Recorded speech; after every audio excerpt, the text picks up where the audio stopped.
5 years ago in Fairview, Connecticut, a 17-year-old girl named Andy Bell went missing. Her younger sister saw her before she left her home at 10:30 p.m. The family became concerned when Andy failed to pick up her parents from a dinner party as promised.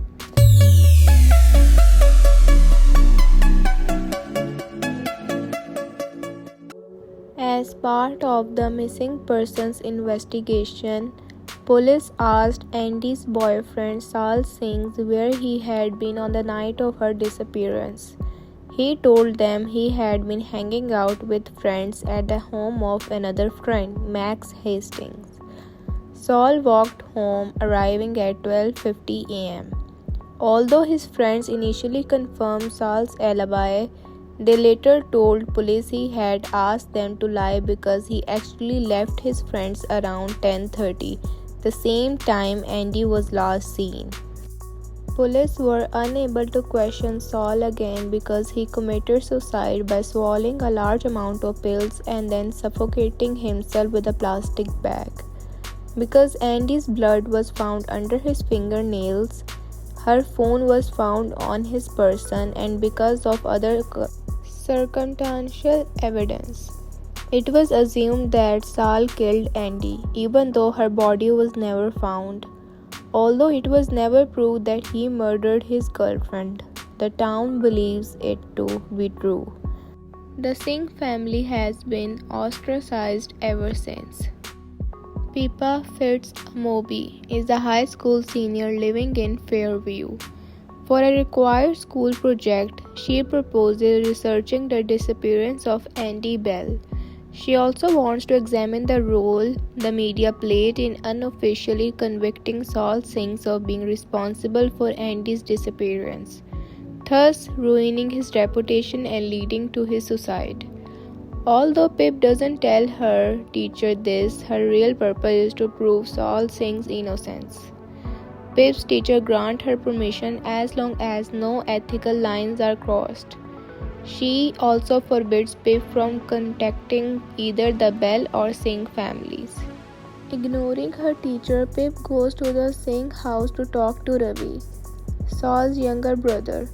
During her interview with him, Ravi says that Saul told him everything Andy did was deliberate and that maybe she disappeared to punish someone. Ravi assumed the someone to be Andy's emotionally abusive father, Jason Bell, but Saul never specified to whom he was referring. Ravi also tells Pip about a text his father received from Saul before Saul died that said, "It was me. I did it. I'm so sorry." Ravi says he doesn't believe his brother killed Andy or that he was suicidal because he was a very calm, kind, and happy person. When he asks Pip why she is investigating this case, she says Saul was kind to her and she doesn't believe he was capable of murder. Pip does some Facebook research on Andy's father, Jason. He and Andy's mother, Dawn Bell, divorced shortly after Andy's were declared dead. Soon after, he moved away and started appearing in social media photos with a younger blonde woman. Pip thinks he looks off in the picture, too intense and possessive. In video, he also referred to his daughter in the past tense, which Pip finds suspicious. She considered him a person of interest in Andy's disappearance. Pip interviews Naomi Ward and Max Hastings, both of whom were with Saul on the night Andy disappeared. There are inconsistencies in their stories that make Pip suspicious. She's especially interested in Max's comment that Naomi went MIA at his house that night. Naomi was in love with Saul and didn't like Andy. Could she have harmed the missing girl? Pip adds Naomi to her persons of interest list.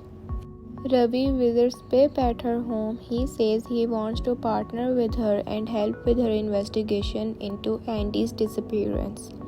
He brings her Saul's phone, which the phone had returned to the Singhs after Saul's death.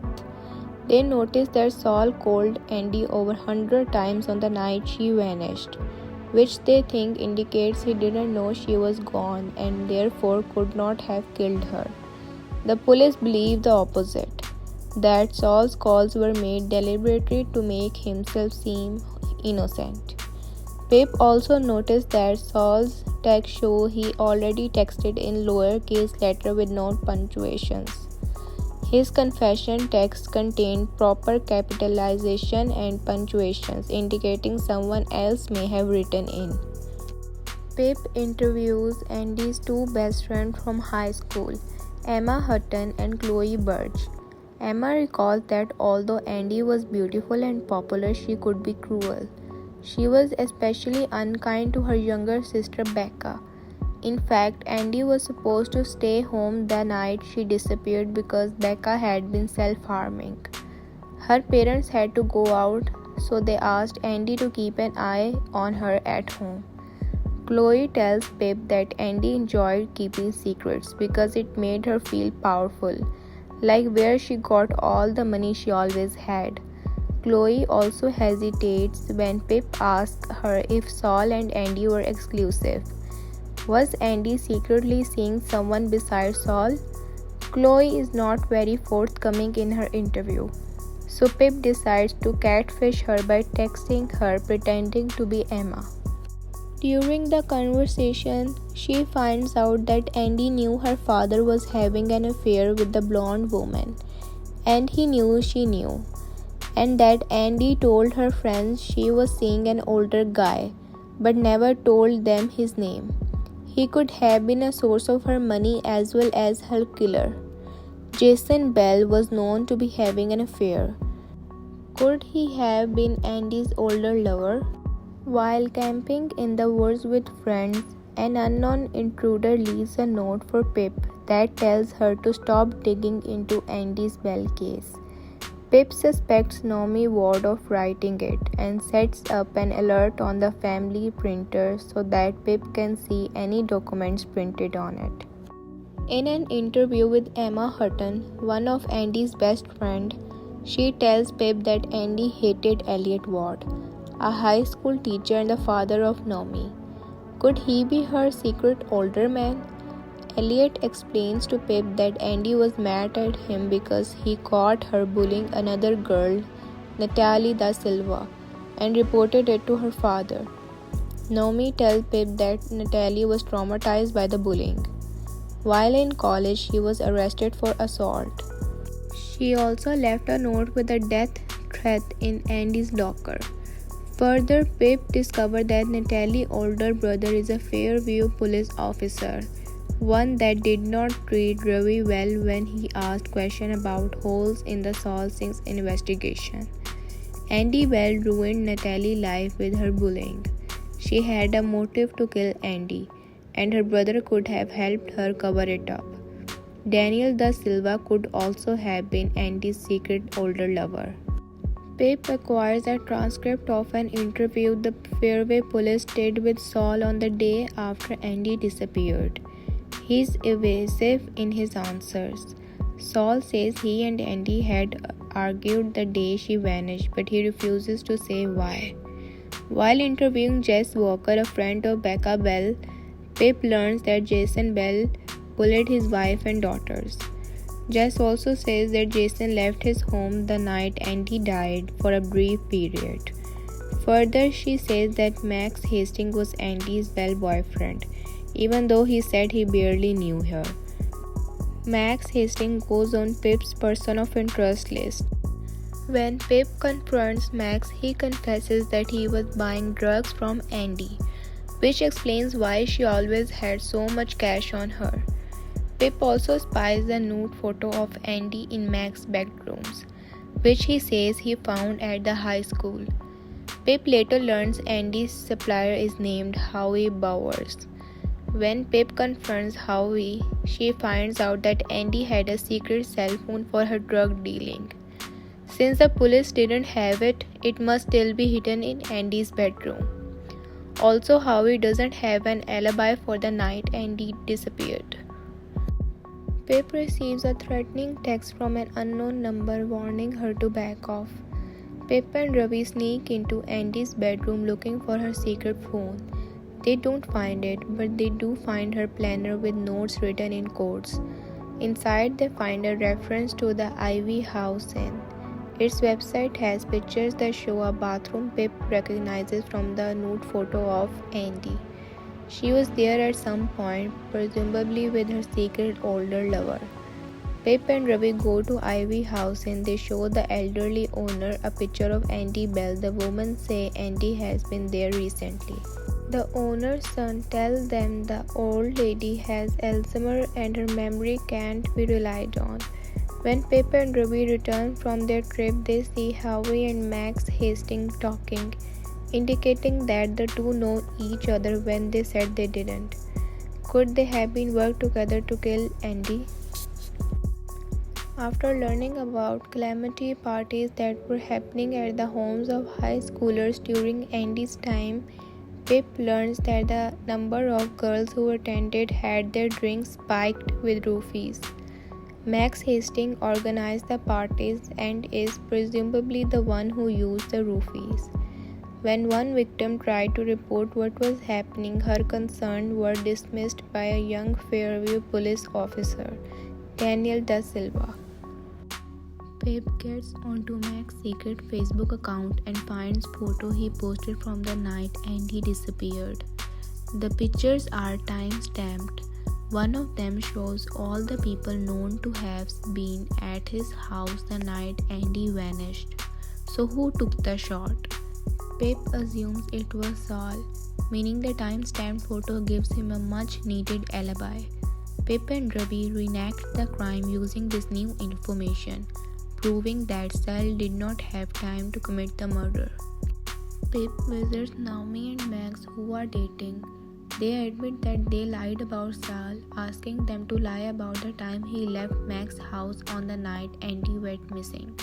They said they received an anonymous text demanding that they change their story about the time Saul left Max's house, or the texture would reveal to the police a secret they had been keeping.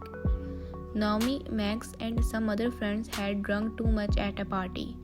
With the drunk Max behind the wheel, they were involved in a hit-and-run accident that left a man paralyzed for life.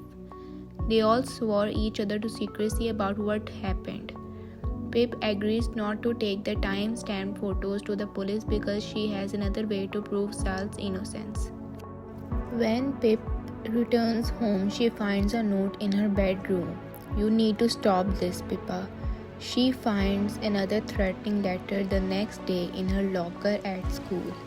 Pip goes to see Becca Bell at work. She asks Becca who had access to Andy's bedroom after her disappearance.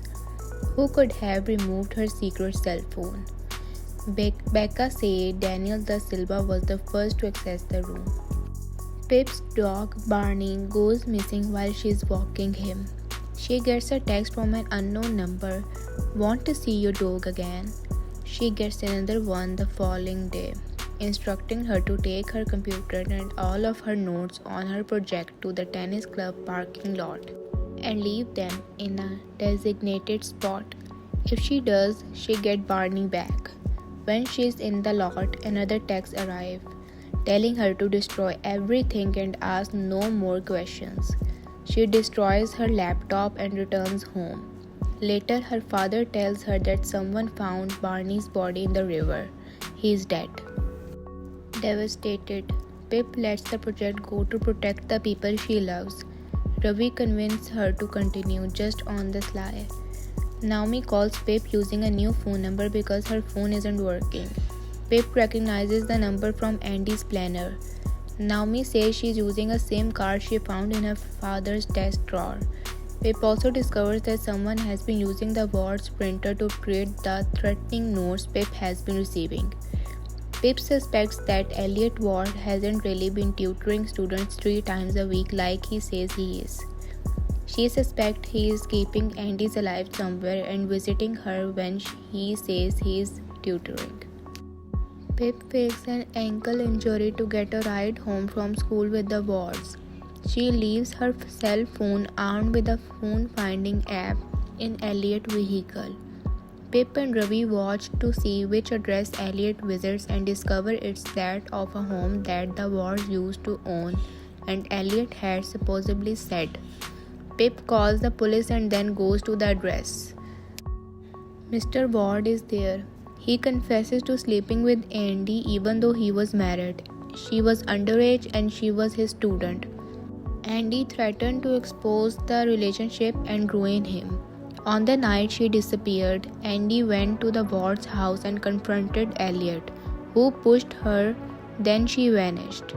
Elliot thought he might have killed her, so he framed Sal Singh for her death by murdering him and planting evidence on his body. Months later, Elliot saw Andy walking in another town, messed up on drugs. He picked her up, brought her to the house he had not actually sold, and had been keeping her in ever since. The police arrive to arrest Elliot. Pip runs up to the attic where Elliot has been keeping Andy. Although the girl imprisoned there looks like Andy and says she is Andy, she isn't. The prisoner is actually a runaway with special need who Elliot is in his shocked state thought was Andy. After Elliot is arrested, the Fairview police tell the Singhs they will release a statement declaring Sal innocent of all the charges. Pip realizes that even though Elliot Ward killed Sal Singh, he didn't actually kill Andy. She surmises that Becca Bell killed her younger sister. Becca was raped by Max Hastings at a party after he had drugged her with roofies he bought from Andy's. When Becca confronted Andy, Andy said she didn't care and that Becca couldn't tell anyone she was dealing drugs or she would get in trouble. Becca pushed her, which caused Andy, who was already injured from being pushed by Elliot Ward, to throw up and then choke on her vomit. Becca watched her die, then hid her body in a septic tank at an abandoned farmhouse. Too late, Pip realizes that Becca has drugged the drink she gave her. Becca tries to kill Pip, but Pip is rescued by her dad and Ravi before she can. The book ends with Pip triumphantly presenting her senior capstone project to a large group of people.